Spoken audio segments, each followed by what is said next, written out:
Former President Trump is trying to distance himself from Project 2025. Over the weekend, Trump posted on Truth Social, saying that he has nothing to do with Project 2025. Have you heard of this? The former president, he's now distancing himself from the controversial Project 2025. Former President Trump is trying to distance himself from the proposed agenda. This right here is it, the printout of that plan. The vessel, though, that they plan to use to accomplish it is Donald Trump, who now says that he knows nothing about this project, nor does he have any idea who's behind it. Well, that's BS, no matter which way you shovel it. And here is the evidence. Today, we're going to talk about Project 2025. You may have heard about this, but just not know if it's really as bad as everyone says it's going to be. Or maybe you just haven't heard enough about it at all. So, first, I'm going to tell you what it is, and then I'm going to do what I think everyone else has failed to do in the reporting of this. I'm going to put the language itself and the ideas written in its own words in the actual fact-based light of history with one-to-one comparisons of what it says it wants to do with what some of the worst actors in history have actually done and how they got it done. Also, I want to give you the tools necessary to decide for yourself whether or not it's just fear-mongering and hyperbole. Let's be honest. It could be just fear-mongering and hyperbole. It wouldn't be the first time, right? Project 2025. The Project 2025 playbook. They're dangerous, Project 2025. They're about advancing an agenda around Project 2025. It's quickly become a key Democrat talking point in recent weeks. Project 2025. The presidential election, as concerns continue to swirl around President Biden's candidacy, his campaign has tried to remind voters about the stakes of this election by sounding the alarm on an ultra-conservative agenda called Project 2025. So, what is it? Project 2025 is an agenda. It's put in place by the Heritage Foundation for the next conservative president to promise to uphold and actively follow from the first day that they're elected. And don't worry, if you don't know the Heritage Foundation or what it is or who the authors are and all the necessary history and context, just don't worry. I got you. I just don't want to cloud the information in this document itself. Starting with Pillar 1, the policy. And this is a 920-page document, okay? A third of it is written in legalese, so good luck understanding it. A third of it reads like a religious text, so yeah. And a third of it, well, it's in the form of promises it requires any conservative president to make the day they become the Republican nominee. And it's obviously written with Trump in mind. It's just honest. But it doesn't have to be. Any Republican campaigning to be the president in 2025 that wants the millions of dollars in backing and the endorsement from the Heritage Foundation, not to mention the powerful connections of the Heritage Foundation, of which it has many, again, you're gonna want to stay through till the conclusion. But any nominee who wants these things and actually expects to win has to make these promises, supposedly. I'll spare you the 920 pages and just get to what's important, all right? Promise 1. Restore the family at the center place of American life and protect our children. A. The next conservative president must make the institutions of American civil society hard targets for woke culture warriors. This starts with deleting the terms sexual orientation and gender identity, diversity, equity, and inclusion, gender, gender equality, gender equity, gender awareness, gender sensitive, abortion, reproductive health, reproductive rights, and any other term used to deprive Americans of their First Amendment rights out of every federal rule, agency, regulation, contract, grant, in any piece of legislation that exists.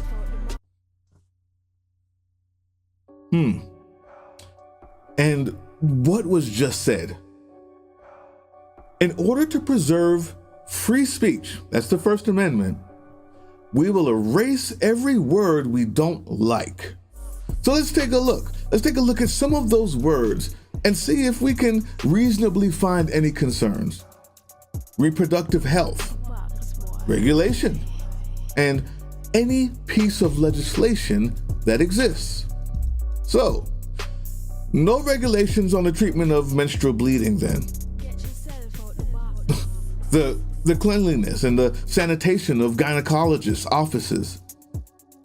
What about lactation specialists for breastfeeding, or, God forbid, the regulation of the breast milk donated from recently birthing mothers for the use of millions of mothers who have trouble breastfeeding for the first few weeks, and that keeps their babies alive?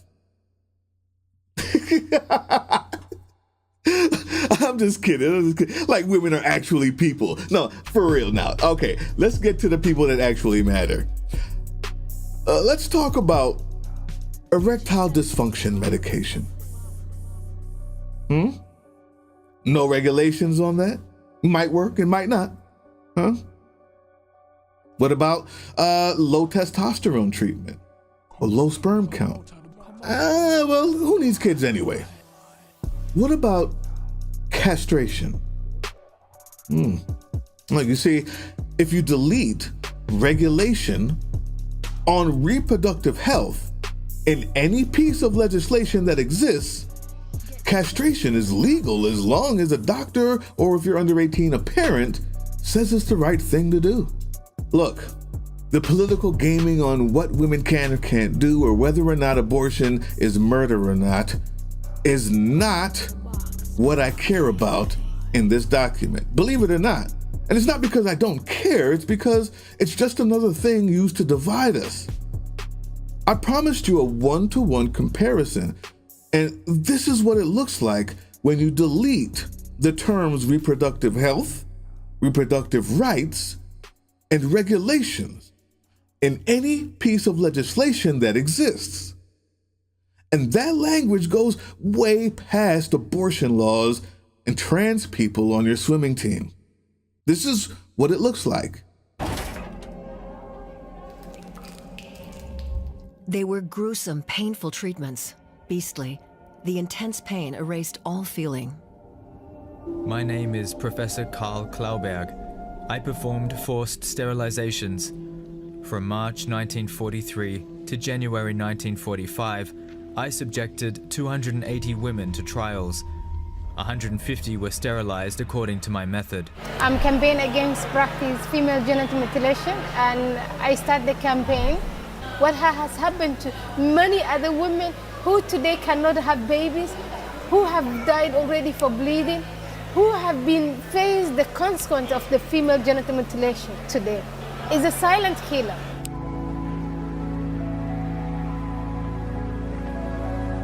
I don't think that's what most voters would agree with. I don't think they'd enjoy knowing that the language they're choosing to vote for could even lead to that, even if they think that it's not their party that's going to do it. But let's get to the B section. There's a lot of sections on this promise, but the most important, the ones that I want to bring to attention with the comparisons, B. Conservatives should gratefully celebrate the greatest pro-family win in generations, overturning Roe versus Wade. The next conservative administration should push as hard as possible to protect the unborn in every jurisdiction in America. And what was just said there? Even though we know that every state trying to ban abortion completely has those laws shot down by their own voters, our next president should push a national ban on abortion anyway. Sounds like they don't want to represent you, they just want to rule you. And if you think it's a stretch, what I'm saying, here's another excerpt from the 920-page Pillar 1 that I didn't get to show you. A later chapter in the manifesto on the Department of Health and Human Services advocates that the president should direct agencies to rescind regulations interpreting sex discrimination provisions as prohibiting discrimination on the basis of sexual orientation, gender identity, transgender status, sex characteristics, etc. This would strip protections for LGBTQ folks, as well as women, it seems, given that gender identity is listed, effectively making current regulations around sex discrimination fully obsolete. I don't know. It seems a bit much. Let's get to promise number 2. Dismantle the administration state and return self-governance to the American people. The term administrative state refers to the policy-making work done by the bureaucracies of all the federal government's departments, agencies, and millions of employees. Now here, I'll let law communicator Legion Miller explain it way better than I ever could. And if you don't know who she is, you need to check out her YouTube channel like ASAP. But here we go.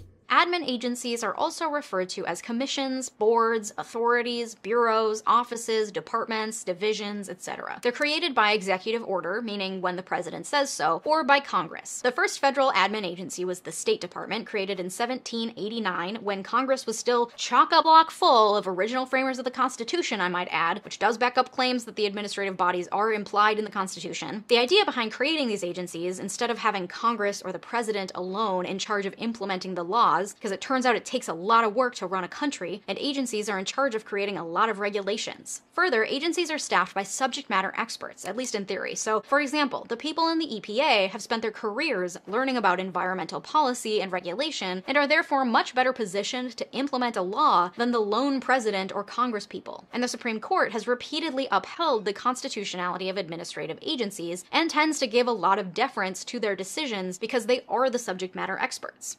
Well said. I think that gives us a better understanding. So why do they think all of this bureaucrat stuff is such a bad idea? Well, according to the Project 2025, one example is bureaucrats at the Department of Education inject racist, anti-American, ahistorical propaganda into Americans' classrooms.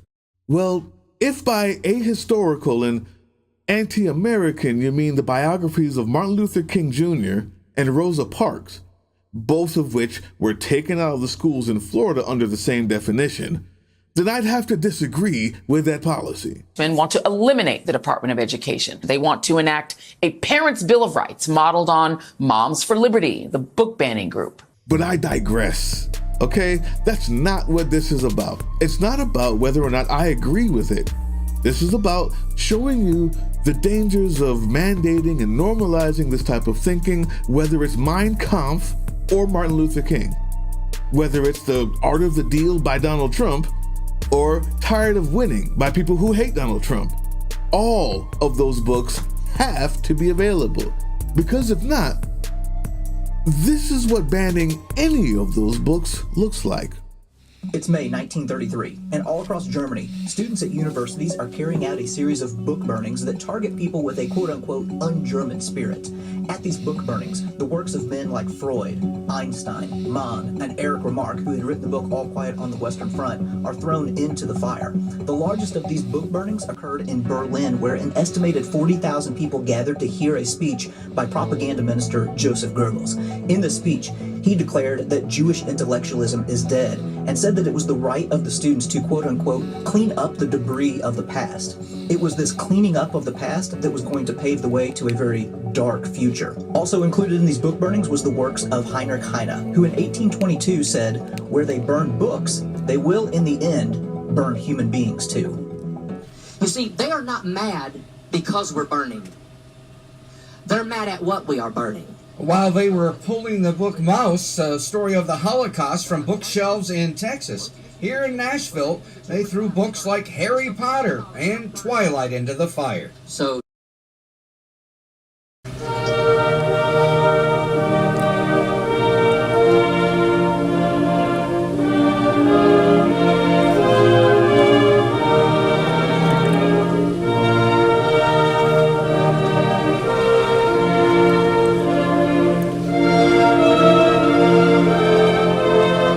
another passage of this Pillar 1. The conservative promise lays out how to use many of these tools, including how to fire supposedly unfireable federal bureaucrats, how to shutter wasteful and corrupt bureaus and offices, how to muzzle woke propaganda at every level of government, how to restore the American people's constitutional authority over the administrative state, and how to save untold taxpayer dollars in the process. There is the curious language that seems to purposefully contradict itself, just like preserving free speech by deleting words. This time it's championing democracy by taking democracy away. Think about this: how to muzzle woke propaganda. And I remind you that woke still has no definitive and objective meaning. For instance, if you think that it's a woke idea that the pharmaceutical industry is pushing a vaccine on you and your eyes are open to it, so you are now woke. Or what if you think that the 2020 election was stolen and others just can't see it because they're just not woke enough? Yeah. Do you see how easy that was for me to turn it around on someone else? If you're a conservative now and you think that muzzling woke ideas without definitions is okay because it only is going to hurt them, the others, understand that every authoritarian government said the same things to get power. And when all the scary wokeness is gone, they turned it on the people that voted for them and changed the definitions in order to keep power. That's how it works. Hitler's party puts itself forward as a protection force against a supposed communist coup. This is the fear, more than of Hitler, of large sections of the middle classes. SA commandos hunt down communists, social democrats, and other alleged public enemies. In barracks, factories, and cellars, the party militias construct so-called wild concentration camps. The interrogation methods are barbarous. These are simply one-to-one comparisons based on the language in the document. It doesn't really matter if you think someone's going to do it or not do it, because when that is the plan, anyone who wants to keep the power can do it is bad enough. And I hope we don't need to explain that any further. Let's talk about the State Department. If we're talking about bureaucracies, this is basically who runs them. Quote, although the department has also evolved throughout the years, at least in the modern era, there is one significant problem that the next president must address to be successful. There is a tug of war between presidents and bureaucracies, and that resistance is much starker under conservative presidents, due largely to the fact that large swaths of the State Department's workforce are left-wing and predisposed to disagree with the conservative president's policy agenda and vision. The next administration must take swift and decisive steps to reforge the department into a lean and functional diplomatic machine that serves the president and thereby the American people. What was just said? So now, instead of an oath to the Constitution or the truth or an expertise in your field, and you'll see why I used those words in part 2, this lean machine takes an oath to the president, one person, as a stand-in for all Americans. Consequences be damned. Let me show you what that looks like. Ich schwöre bei Gott, diesen heiligen Eid, dass ich dem Führer des Deutschen Reiches und Volkes unbedingten Gehorsam lässt und als tapferer Soldat bereit sein will, mein Leben einzusetzen für diesen Eid, Oberbefehlshaber der Wehrmacht, Adolf Hitler. That's good enough. So, down to brass tacks here, guys. In all honesty, Pillar 1 is, to me, the least scary. I know it seems funny, but it's true. Because it's simply just a ramping up of policies we already know the Republican leadership has been fighting for years. It's not new. It's definitely an escalation, and that's scary, for sure, but it's not new. What makes this scary is this. Just days ago, former Congresswoman Liz Cheney expressing similar concerns about an abuse of presidential power to Savannah. You've said we're sort of sleepwalking into dictatorship in the United States. Dictatorship. Is that what we would have? Are you stupid? Huh? Are you an idiot? What kind of surprised, pearl-clutching question did that woman just ask? You see, the policy itself was predictable. It is. The scary part is even after all the anti-democratic language that goes along with how they plan on getting those policies done, is that these are the idiots that we have reporting it to us. The fools that think, well, they look surprised at least when an ultra-right winger Liz Cheney, the same Liz Cheney who voted with Trump 99% of the time, says the word dictatorship. They provide just the right amount of doubt the voter needs to dismiss it. This right here is it, the printout of that plan. The vessel, though, that they plan to use to accomplish it is Donald Trump, who now says that he knows nothing about this project, nor does he have any idea who's behind it. Well, that's BS, no matter which way you shovel it. And here is the evidence. First, the WHO. The group behind this project is the Heritage Foundation. It is a group that Trump is not only familiar with, but relies on them for policy advice and guidance. Just ask him. For nearly 50 years, this legendary institution, which is what it is, has been at the forefront of the conservative movement, helping lead the fight to defend our cherished American history, culture, and traditions. Our country is going to hell. The critical job of institutions such as Heritage is to lay the groundwork, and Heritage does such an incredible job at that. This is a great group, and they're going to lay the groundwork and detail plans for exactly what our movement will do and what your movement will do when the American people give us a colossal mandate to save America. And that's coming. That's coming. But it's not convincing that he doesn't know about it, since many from his own administration are the ones who wrote sections of it, including Peter Navarro, Ben Carson, and Christopher Miller. And the think tank behind it, the Heritage Foundation, is one of the sponsors of next week's RNC. All right, welcome. I just wanted to say, welcome to the end of democracy. We're here to overthrow it completely. We didn't get all the way there on January 6th, but we will endeavor to get rid of it and replace it with this right here. We'll replace it with this. So it's funny. I mean, funny, interesting, not funny, ha-ha. That of all four pillars of Project 2025, pillar number 4 is the shortest. You're looking at it, actually. That's it. And quite frankly, as proclamations to end democracy and replace it with a fascist dictatorship goes, it's got to be up there with the shortest in the recorded history of mankind. Pillar 4, the proclamation, the plan of execution, the 180-day plan to bring in the new order, is a title, a run-on sentence, and a statement too short to be considered a paragraph by any standards. And even worse, is just a reiteration of the first sentence I just mentioned. But the reason why it's so short is simple. Because the playbook they will use to turn a democracy into a dictatorship in about 180 days isn't something you let the other team see before the game starts. Unfortunately for us, good and decent people of YouTube, the game started 3 years ago. And we're behind.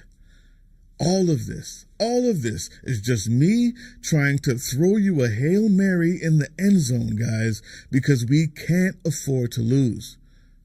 Let's talk about Pillar 4.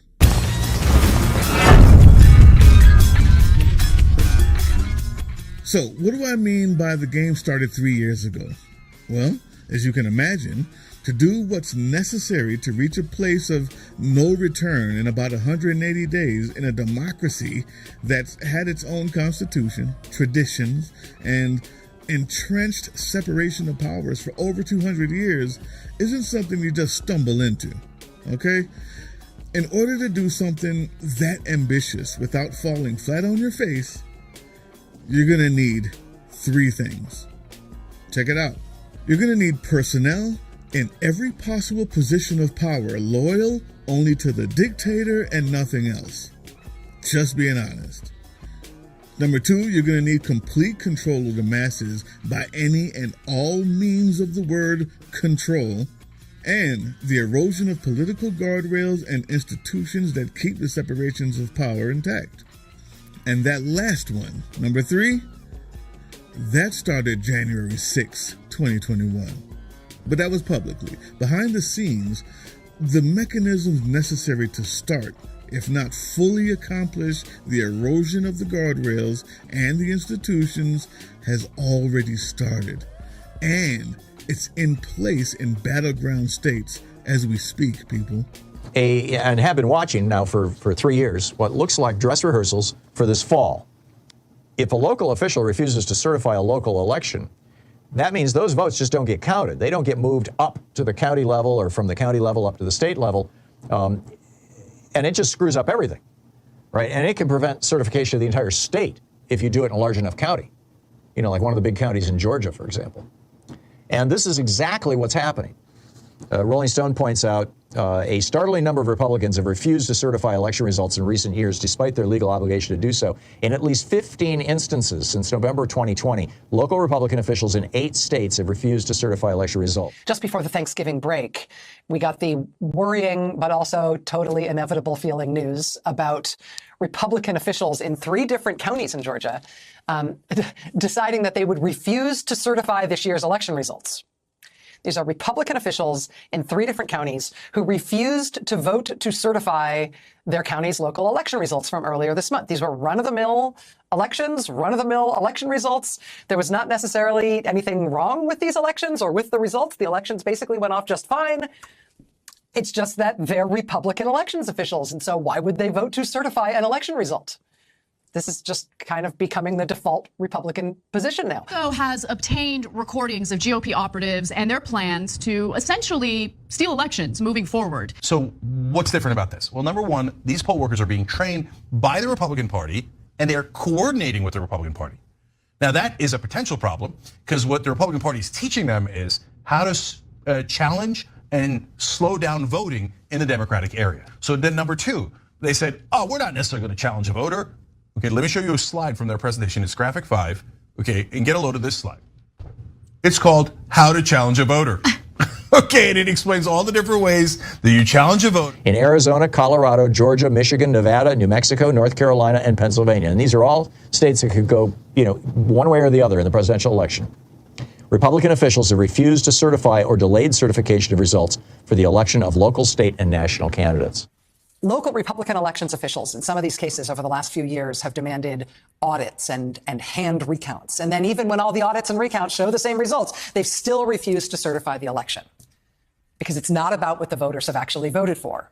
It's about setting up a system that can deliver only one possible result. What looks like dress rehearsals for this fall. Now, even when I tell you that every single MAGA numbnut who attacked the Capitol supposedly in the name of election security, but has nothing to say about this, is a blistered, throbbing, pus-filled pimple resting squarely on the ass of this country, I don't think the gravity of what you just saw can be overstated. And even with that being said, there's still another guardrail and institution that's in the 4th quarter of its assault by these maniacs. You know, the only profession protected by the Constitution, the 4th Estate. Undermine the free press. As Hitler well understood, a fascist needs to control the flow of information. Trump has been attacking the press for years. They are truly the enemy of the people. And he's threatening to punish news outlets whose coverage he dislikes. He has helped to reduce trust in the media to such a historic low that his supporters now view him as their most trusted source of information. These are just dishonest, terrible people. I'm telling you that. Terrible people. It almost isn't news that President Trump launched yet another attack tonight in his relentless battle against the media, except for what else happened today. A California man was arrested for making violent threats against the Boston Globe. In one of 12 calls to the paper, Robert Chain allegedly said, "You're the enemy of the people. We're going to kill every effing one of you." Who else has been calling the media the enemy? President Trump. I called the fake news the enemy of the people, and they are. The president's attacks are nothing new. Because they are the fake, disgusting news. But the fear now is that they could fuel violence. In another call, Chain allegedly said, "As long as you keep attacking the president, I will continue to threat, harass, and annoy the Boston Globe." And that brings us to the second necessity for Pillar 4 to even have a chance. If you're going to get this done, you better have complete control of the masses by any and all means of the word control. And brainwashing is the first control. Now, this is done through fear, where 51% of the population fear being victims of terrorism, 65% of Trump supporters hold that fear. 63% of people are afraid of being victims of violent crime, compared to 75% of Trump supporters. And fear of foreign influence reigns supreme for Trump supporters. 83% say that the American way of life needs to be protected against foreign influence, compared to 55% of Americans overall. Polling shows that Trump supporters are more fearful of crime and terror and are generally more wary of foreign influence and social change, far and above the average for most Americans. This fear is being stoked and taken advantage of by Trump and his ilk. When asked, many Trump supporters say that Trump is the answer, that he is capable of bringing order and control to the chaotic and fast-changing world they're terrified of. And they say this because that's exactly what Trump is telling them. More than any other politician we've seen, Trump is uniquely able to wield these fears in both concrete and abstract ways to ignite his base of supporters and then present himself as the only possible solution. and this is done through tribalism. The threat from outside forces is far less sinister, dangerous, and grave than the threat from within. Denigrating his political opponents on the left as, quote, vermin during a Veterans Day speech in New Hampshire. We will root out the communists, Marxists, fascists, and the radical left thugs that live like vermin within the confines of our country. When Trump won the nomination, I fell right in line. Because when you think the other side is evil, you can't imagine voting for anyone other than your own guy. But with Hillary, there's not even the same universe. I mean, she is an abject, psychopathic demon from hell that as soon as she gets into powers and try to destroy the planet. So I happily voted for Trump. I thought I had some unconventional wisdom that other women just didn't. Yeah, no. And tribalism easily turns to another brainwashing technique of social hierarchy, sticks, and carrots. That's what I'm gonna call it. It pretty much means not being seen as one of the group. Knowing how quickly the cult turns on anyone who doesn't believe every word from the mouth of the leader. Pointing out any other truth or asking any questions is immediate grounds for suspicion and puts you right on the fast track to being a pedophile and a Satan worshiper. That's it. No middle ground, not even just a difference of opinion. Any dissent, gone. Realizing that everything you thought was true was a lie is a tough realization, but a necessary one. Yes, I have family and friends who still worship Trump, and yes, they have blocked me on Facebook, but that's okay, because they don't want to be reached. They don't want to have a dialogue. They just want to live in a safe world of conspiracy theories and denial. For those that can't be reached and want to be reached, I think it's important to maintain respect on both sides, because just like how I thought Democrats were evil and we were the good guys, my mind changed. Their mind can change too. Now, my advice to Trumpers is get the hell out of there while you can. You probably know deep down that he's unfit. Don't be afraid to say it. And the last brainwashing technique is the most famous of all fascist playbooks, people. It's a promise of nostalgia. The rose-colored glasses view of a world that never really ever existed, but somehow everything was just better back then. Where did you think Make America Great came from? Besides stealing it from Ronald Reagan, that is, of course. It's a fascist trope, started by Mussolini himself. So, controlling the masses is key, and brainwashing is the first control. And just to recap, that's done through fear, tribalism, social carrots and sticks, and The elusive promise of nostalgia that exists only in the mind of the duped. Well, what if you're not one of the duped? What about the rest of us? Well, for us, the second control is violence. Non-state actors get sanctioned violence. Remember, Proud Boys stand back and stand by. Well, they're just one of hundreds of militia groups sanctioned by no one but salivating for the day that they can be deputized and act on all of their incel, basement-dwelling, self-hating, constantly nagging anger at the back of their head and the violence spurred on by unresolved mommy issues and dicks the size of tadpoles.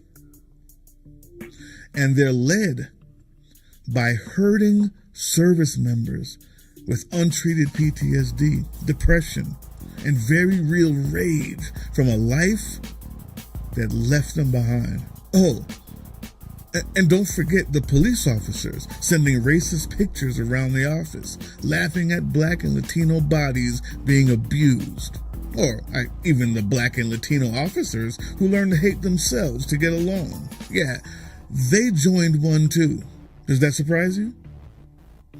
Tell me, what did you think all the guns and the late night training in the tick-infested woods was for? In South Georgia and Tennessee and upstate New York and West Virginia, West Connecticut, and Upper Orange County and in the deserts of Arizona, Washington State, Waco, Texas, Columbine. What did you think all the guns were for? Hitler and Mussolini relied on their vigilante militias to intimidate voters and local officials. We watched Trump try to do the same in 2020. Proud Boys, stand back and stand by. Republican election officials testified to the threats they faced when they refused Trump's demands to falsify the election results. During Hitler's rise to power, there was a group that played an extremely significant and brutal part in his rise to the position of Führer. The SA were integral to the rise of Adolf Hitler and the Nazis, and their violent antics would be pivotal in establishing Nazi rule over Germany. When World War I came to a conclusion in 1918 and Germany surrendered, there were a number of independent paramilitary groups or units that plagued the defeated country. These were known as the Freikorps and were made up of prominently First World War veterans who had returned from combat. The Freikorps fought against communism and other groups that they believed were to blame for the German defeat of the conflict, under the leadership of Hitler. At the time, speaking in public about politics was a rather dangerous thing to do in Germany, so the original task of the SA was to protect their prized asset Adolf Hitler, as such speeches and gatherings would often attract communists, the SA's enemies, and would result in ferocious brawls and violence. This would play into Hitler's hands, as the members of the SA were made up mostly of old military, who certainly knew how to handle themselves, and they knew how to deal with these events when it kicked off. When fights would break out, the police under the Weimar government were usually unable to cope and were powerless, and it would be the SA who would restore law and order. Oh, and there's more. The third mass control? State violence and the restriction of movement. Right. He also promised a door-to-door effort to collect migrants and put millions of them in enormous detention camps within moments. That's a verbatim quote, within moments of taking office. House Bill 1105 allows for police officers in the state of Georgia to stop and arrest anyone that they suspect is an illegal immigrant. We know Hispanics are all different shades. So that means if I'm walking down the street, a police officer can stop me if they suspect that I might be an illegal immigrant.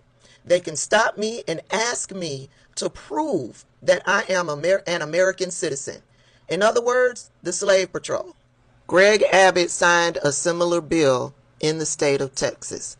And Governor Ron DeSantis has also signed into law a very similar bill. And just so you get it, this is why they keep calling immigrants invaders.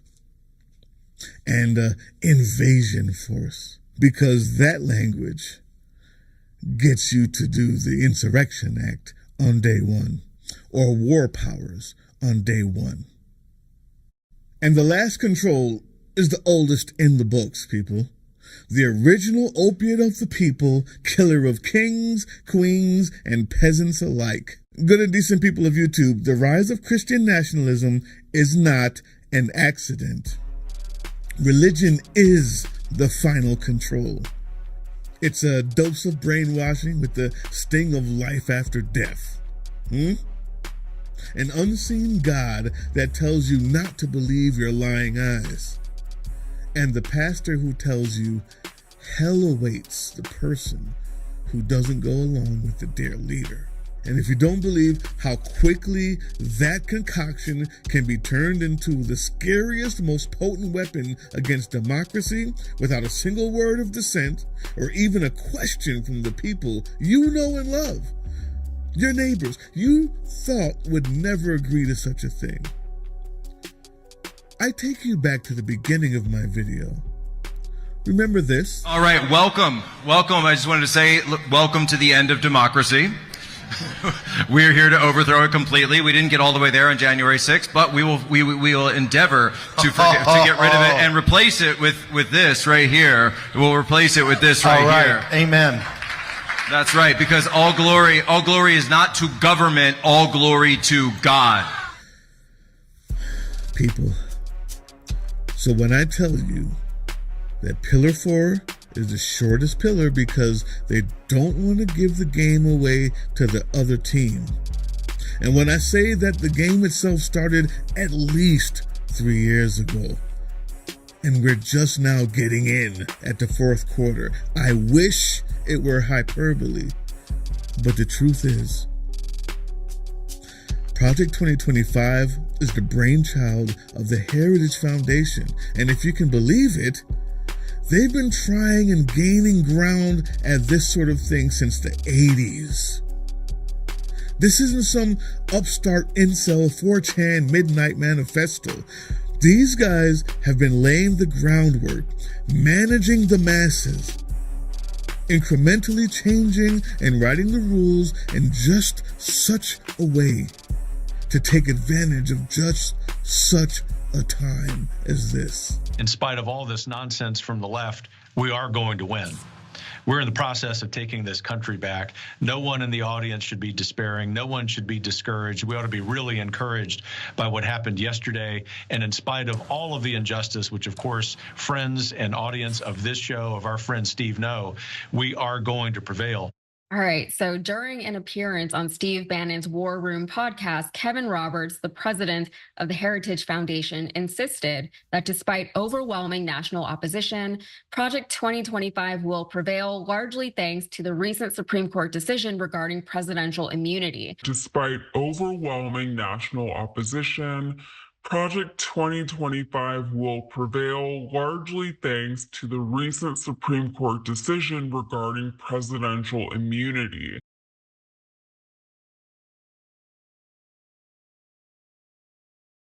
Let me speak about the radical left. You and I have both been parts of faculties and faculty senates and understand that the left has taken over our institutions. The reason that they are apoplectic right now, the reason that so many anchors on MSNBC, for example, are losing their minds daily is because our side is winning. And so I come full circle in this response and just want to encourage you with some substance that we are in the process of the Second American Revolution, which will remain bloodless if the left allows it to be. We are in the process of the Second American Revolution, which will remain bloodless if the left allows it to be. Which will remain bloodless if the left allows it to be.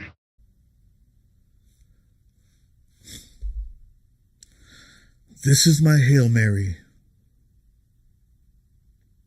If you don't catch it, we all lose.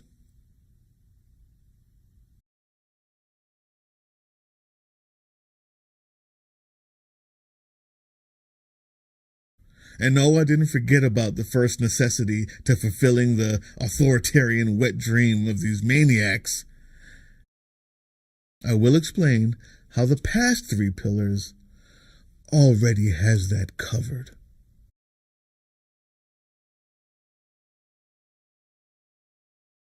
Basically firing all civil servants in the federal government and creating patronage loyalists to the incoming president. That's something President Trump has talked about.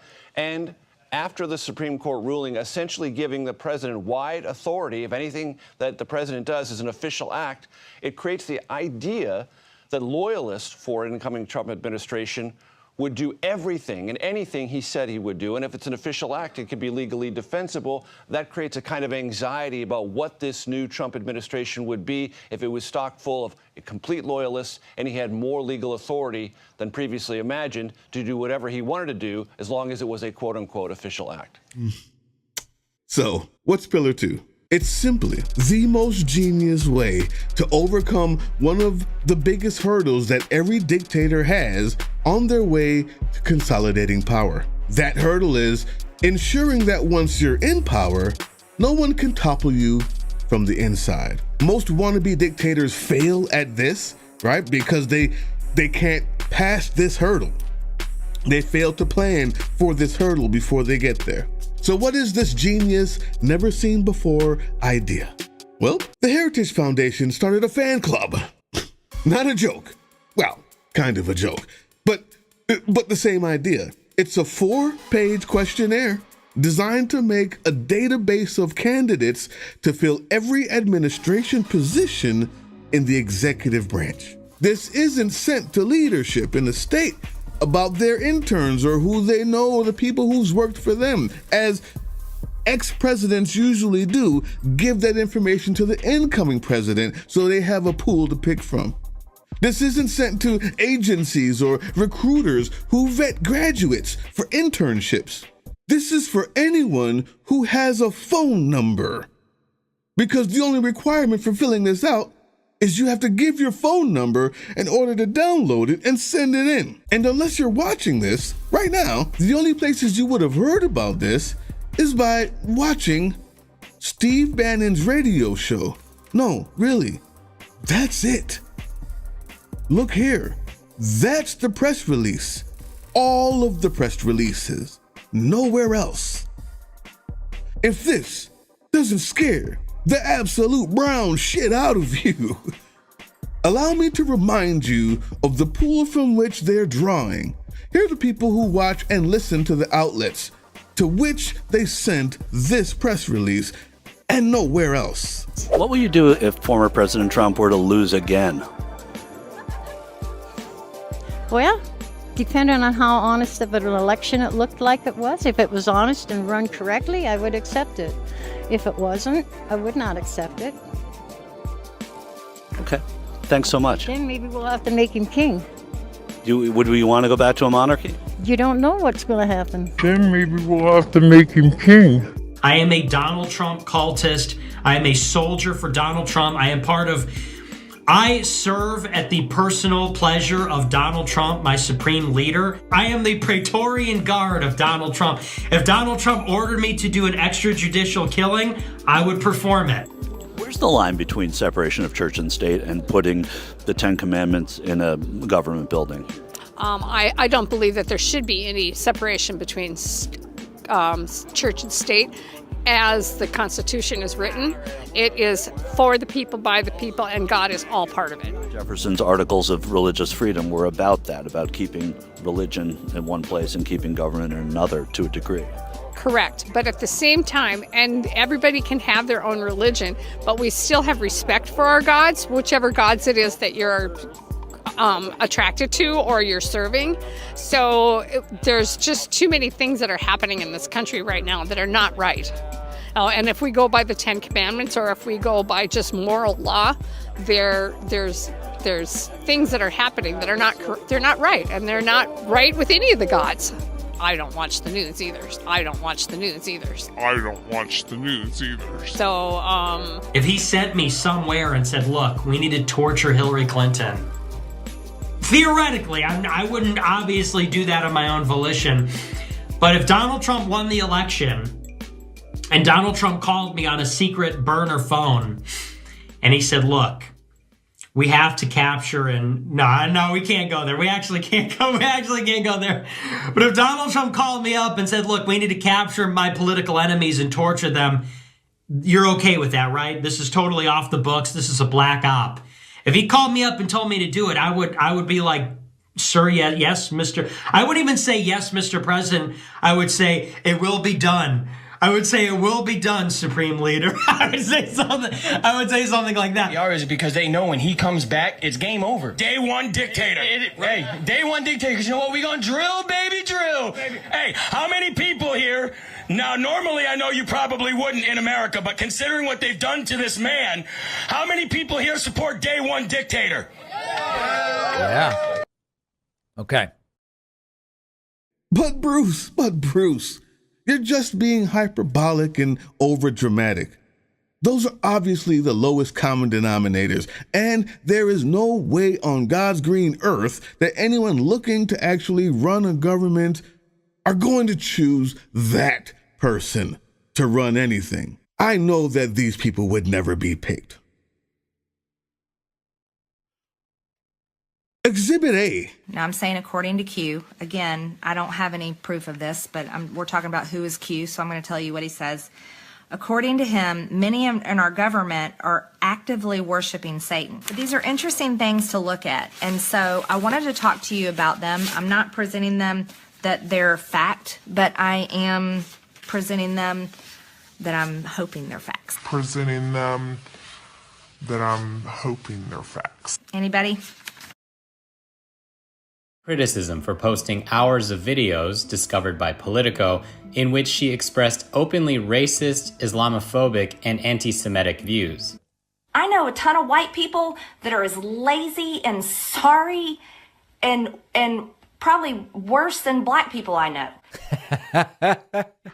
They swore in on the Koran. Oh, we have the Bible. We're going to talk about swearing in on the how to swear in on the Bible with them and let them know what our law says. Have you seen, and I've asked Will this before, the picture of Ruth Bader Gingrich walking through the airport? This woman has been drawn over for how many years, and all of a sudden she's walking straight upright like it's a whole new person. Almost like Do a you body believe double, like that Hillary is Clinton. Ruth? Yeah, like Yes. the body double for Hillary Clinton. So it's interesting. Yeah. So I do not believe that was Ruth. No, I don't think so. In September, Forbes reported Green had posted a Photoshop image of herself holding a gun next to progressive Democrats. Facebook subsequently removed the photo for violating its policies after the story broke. Exhibit B. I would like to talk to you about some other things that are going on here in Washington, D.C., specifically an initiative that you led. In November of 2022, you led the charge to reform D.C.'s crime laws. Is that correct? I chaired the committee that proposal came You through. led this charge, yes, sir. And these changes are now law here in D.C., correct? Do you mean the revised criminal code? Yes. No, those are not the law. Those are not the law. The revised criminal code was rejected by... Excuse me, Mr. Chairman, I'm talking to Mr. Allen. Did you or did you not decriminalize public urination in No, we did Washington, not. D.C.? Did you lead the charge to do so? No, the revised criminal code left that as a criminal charge. Did you lead the charge to decriminalize public urination in Washington, D.C.? No, ma'am. Did you ever vote in favor of decriminalizing public urination in Washington, D.C.? The revised criminal code that was Did passed you by the ever council support? kept it as a criminal offense. And you support this? I voted for it, yeah. You voted to keep it as a criminal offense. That's correct. The full council did. We have records that show that you were in favor of removing that criminal offense and allowing public urination. No, Is that something that you intend to pursue in the future? No, the legislation you're referring to that came from the Criminal Code Reform Commission changed public urination from a criminal to a civil offense. The council then changed that to maintain it as a criminal offense at the request of the mayor. Thank you. I yield.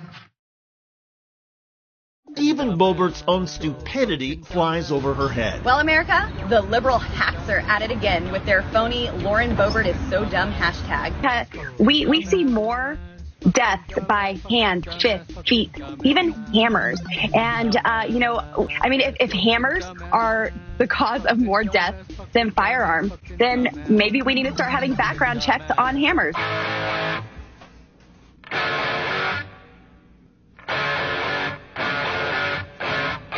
This is a joke, right? Fine. You say, Bruce, look. Those people are voted in. You can fool enough people to vote any kind of person in, but someone who's serious about running a government knows that they need intelligent people to at least be able to add numbers together, write something that makes sense to be signed. You're not just gonna get the buffoons that you get some people to vote for. I say to you, in the pursuit of power, even the best have done this. Explain to me why that enhances your foreign policy credentials. Well, it certainly does. As Putin rears his head and comes into the airspace of the United States of America, where do they go? It's Alaska. Do you agree with the Bush doctrine? In what respect, Charlie? Bush, what do you interpret it to be? His worldview? In what respect, Charlie? As for that VP talk all the time, I tell you, I still can't answer that question until somebody answers for me. What is it exactly that the VP does every day? A vice president has a really great job because not only are they there to support the president's agenda, they're like the team member, the teammate to that president, but also they're in charge of the United States Senate. So if they want to, they can really get in there with the senators and make a lot of good policy changes that will make life better for Brandon and his family. There were real problems with basic civics, government structures, municipal, state, and federal government responsibilities. She didn't know the nations involved in the North American Free Trade Agreement, we're told. Those, of course, being the U.S., Canada, and Mexico. NAFTA, a major campaign issue, that would have been something of a deficit. We're told that she wasn't actually able to name all the countries in North America as part of that debate. And she didn't understand, McCain aides told me today, that Africa was a continent and not a country, and actually asked them, they say, if South Africa wasn't just part of the country as opposed to a country in the continent. And she was fully vetted by the best. One of them has their own podcast now talking about how bad Donald Trump is. His name is Steve Schmidt. Yeah, he picked Sarah Palin for vice president. And in the pursuit of power, even smart people make dumb decisions, align themselves, as we found out, with idiots. If you don't understand why this type of a recruiting process, this type of a questionnaire, as your only way to weed out candidates is a problem, I leave you with this. You don't have to be evil or ill-willed, okay? Most people who are just around you every day, the people you work with, go to church with, are just lost. I didn't believe it myself. I thought that there was a minimum threshold that most people had for politics, and this opened my eyes. Watch this. This is a 21-year-old financial analyst in Las Vegas named Clara. She likes Kamala Harris, but does not like Joe Biden, and she might vote for Donald Trump. Now, here's the real confusing part of this. The article says, most of all, she said, she strongly supports abortion rights and did not realize that Mr. Biden does too. She said that because states' abortion bans had gone into effect during his presidency, she assumed it was because of him. Ultimately, despite her misgivings about the economy, support for abortion rights would probably be what decided her vote. That personal financier or finance specialist or whatever she was is someone who probably graduated college, went all the way through life, intelligent enough to land a job and convince people that she knew what she was talking about, and probably does, and had no idea the party that supports the things she believes in most was the party she thought was against the thing she believes in the most. It's hard for people like you and I to fathom. How do you not know that? Didn't you believe in it the most? And you didn't know that. That's how easy it is for a questionnaire like this to turn into this.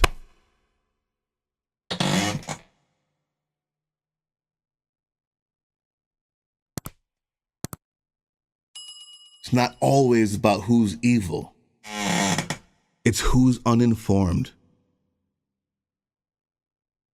And by the time it's too late, it's who's too scared to fight back. So we've reached part 3 of our 5-part series explaining Project 2025 and why you should probably know about it. If you've been with me these last few weeks, you know that in Pillar 2, Project 2025 is building a database of candidates to fill every single position for the administration of the entire executive branch. And as far as I can tell, the only criteria required to get on the list is, are you smarter than a 5th grader? And what conspiracy theory did you promote on Facebook today? So it makes perfect sense that Pillar 3 is all about training. So let's take a look at this. I got 2 questions and we're done with part 3. Question 1, can these quote-unquote courses adequately train anyone smarter than a 5th grader with a Facebook page the necessary skills, as well as an understanding of the constitutional requirements and expectations of the job? Question 2, who are the instructors? And with that in mind, let's take a look at Pillar 3.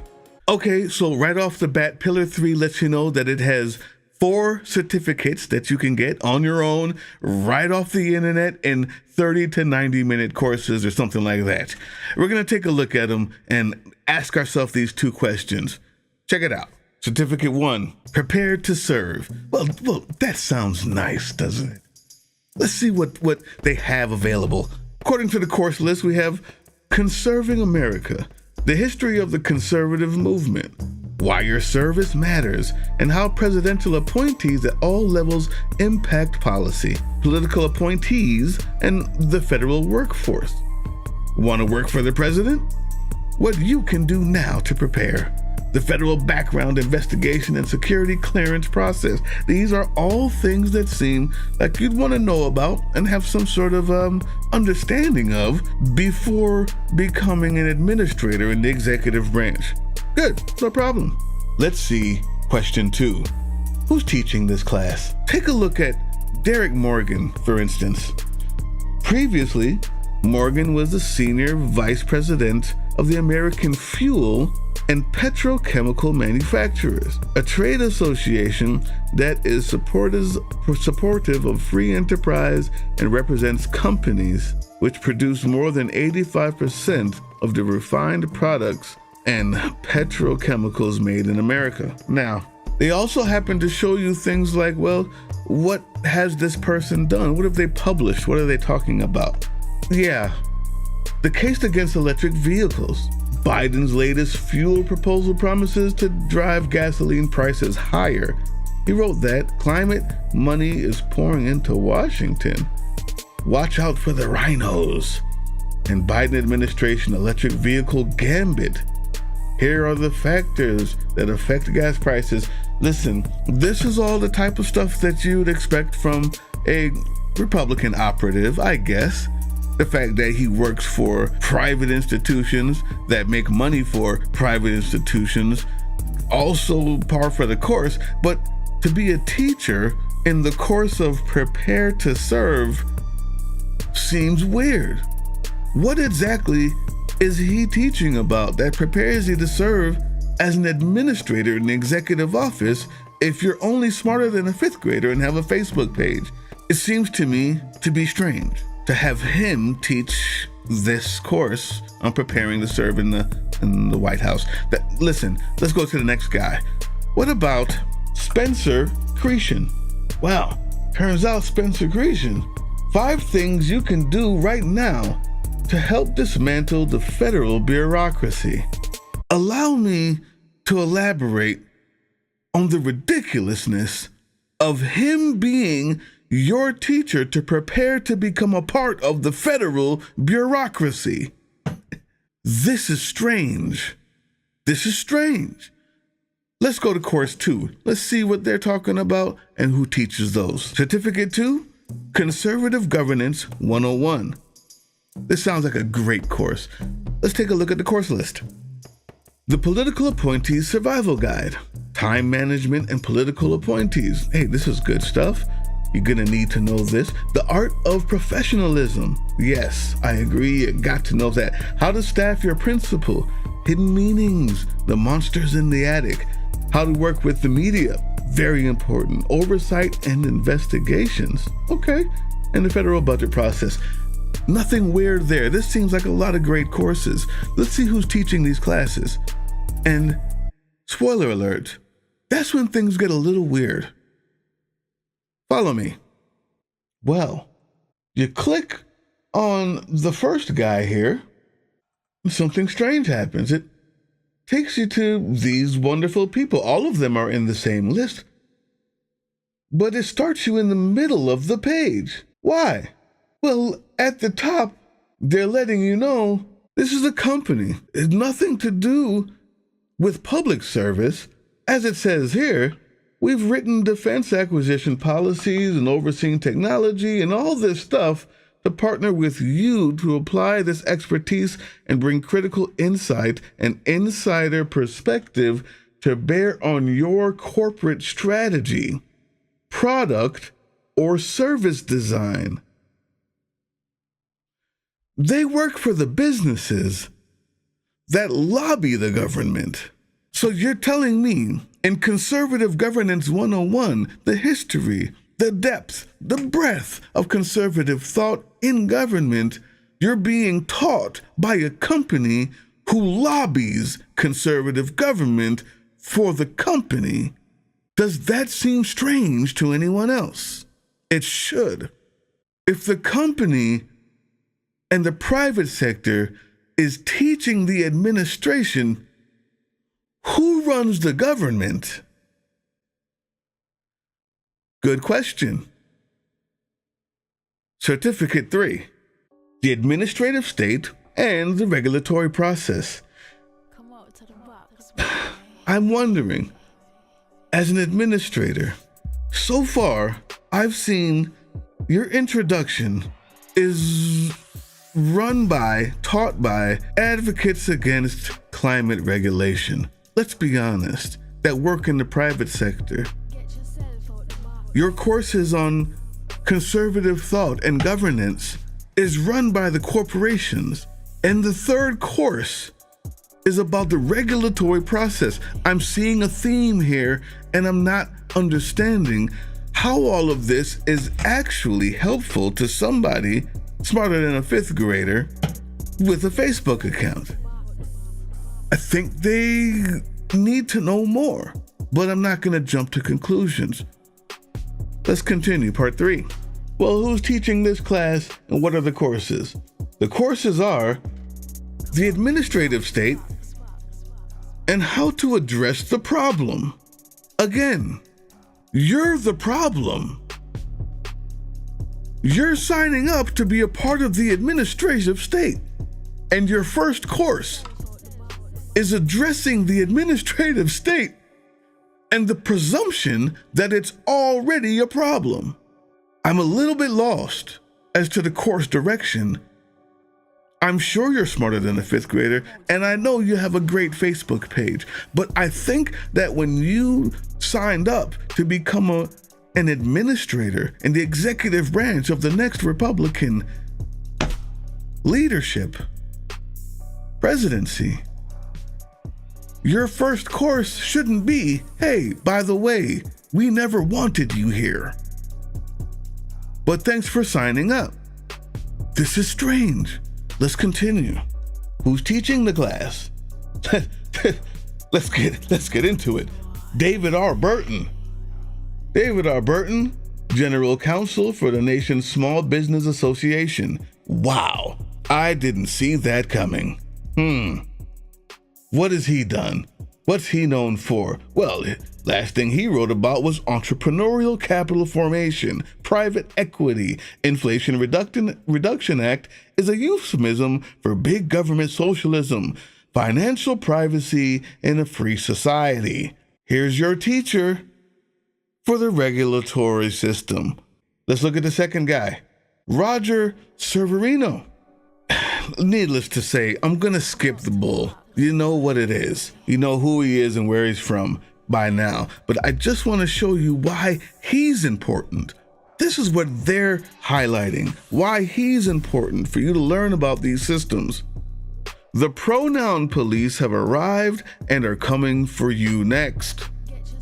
omnibus spending bill will threaten American public health on purpose. On purpose.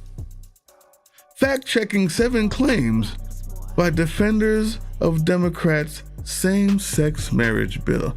Well, I'll tell you what, people, at least this is the first time we've heard of anything any of these instructors have done that's not about feeding more money to corporations and getting rid of regulations. At least we know you're going to learn about something else from one of these teachers, and that's exactly how to not use pronouns and how to be scared of them who do. Last but not least, Certificate 4, Conservative Governance, Advancing Policy. What's the course list? Executive order drafting and implementation, perfect. Advancing the president's agenda, perfect, sure. How to get your policy through the agency, okay, perfect. Congressional relations, how to work with all the members, yeah, no problem. Building winning coalitions, best practices in social media, blah, blah, blah. This is good stuff. Let's see who's teaching this class. Stephen G. Bradbury. Turns out his practice focused on regulatory enforcement and investigation. Let's look at what he's known for, what they're touting as his great accomplishments. Evaluation of the competing House bills on FISA reform. Virginia should make its own decisions about EVs. Congress must take California out of the driver's seat on electric car mandates. California wants to dictate locomotive technology for our nation's rail system. How to fix the FBI? In all seriousness, people, are you getting this? Did you get this? 4 certificates, all the teachers. Let's ask ourselves the 2 questions again and find out where we stand. Question 1. Can these quote-unquote courses adequately train anyone smarter than a 5th grader with a Facebook page the necessary skills and understanding of the constitutional requirements and expectations of the job? That is, administrator, assigned to the executive branch of an actual real-life nation. There's a lot involved there. The answer is no. Absolutely not. What you learn is that you, the administrator, the bureaucrat, is the problem. So the best thing you can do is learn how to rubber stamp what your corporate masters tell you is good for you, and the only thing about government you need to know is regulations, bad. There's no such thing as climate change. And there's nothing you need to learn about governance that doesn't have to do with making us more money, diminishing your own constitutional oversight duties and critical thinking of any kind. Oh yeah, and make sure you're not too woke. That's the teachers, that's the courses. Anything about laws, constitutional philosophy, statistics, infrastructure, ethics, agencies, the different agencies, constitutional guardrails, federal liabilities, state liabilities, handling state secrets, determining the moral implications as a citizen versus your professional expectations as a political operative, how to tell the difference between the two. There is none.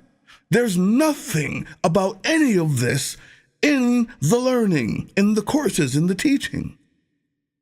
Not to mention the oath you take to the Constitution and not the president or the corporations behind them, literally teaching you everything you know. That's unacceptable. That's unacceptable as a course directive. That's unacceptable as a way and means of governing. What about question 2? Who are the instructors? Well, that's easy, people. Every person and private corporation who stands to benefit from the answer to question 1. Wow. And all of a sudden, it makes way more sense why they would be actively looking for empty vessels to staff every administrative position in the executive branch. It's simple enough, people. The less you know about how the executive branch and its staff is supposed to work, the better. All that complicated hoopla about rules, laws, and democratic norms is for the libtards. You're smarter than that, huh? Everything you need to know on how to be an effective executive administrator can be summed up in this 1.5-page elementary school-style syllabus. As a matter of fact, if they could do this without you altogether, Project 2025 would only have 2 pillars. Pillar 1, the policies that benefit them, and Pillar 4, how to force it on all of you, whether you like it or not. They don't give a shit about you, Republicans. They never have. They've always wanted to rule you. They've never wanted to represent you. But they just needed to scare you with the gays and the trans and the blacks and the Jews and the immigrants and the Taylor Swift and the M&Ms and the CRT until you'd eventually just let them do it. And now when they finally get to rule, with your permission, might I add, they will do so with an iron fist. And you're not safe, Republicans. Yeah, none of us, but I'm talking to you Republicans because I want you to know they don't give a shit about you. You're not safe, Republicans. Welcome. I just wanted to say, welcome to the end of democracy. We're here to overthrow it completely. We didn't get all the way there on January 6th, but we will endeavor to get rid of it and replace it with this right here. We'll replace it with this right here. Amen. That's right, because all glory is not to government, all glory to God.